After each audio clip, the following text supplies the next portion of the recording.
എൻ്റെ സഹോദരങ്ങൾ, നമ്മളിനി നിരാശയിലും വിഷാദത്തിലും ലോകാരൂപിയിലും ജഡീകാരൂപിയിലും ജീവിക്കേണ്ടവരല്ല. കർത്താവിൻ്റെ രക്ഷയിൽ ദിനംതോറും ജീവിക്കേണ്ടവരാണ്. ആ രക്ഷയുടെ ആനന്ദം, ജോയ് ഓഫ് സാൽവേഷൻ, ആ രക്ഷയുടെ ആനന്ദം അനുഭവിച്ച് ജീവിക്കണം നമ്മൾ.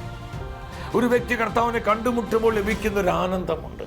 ആ ആനന്ദമാണ് ഈ ലോകത്തിൻ്റെ സകല തിന്മകളിൽ നിന്നും അവനെ പരിരക്ഷിക്കുന്നത്.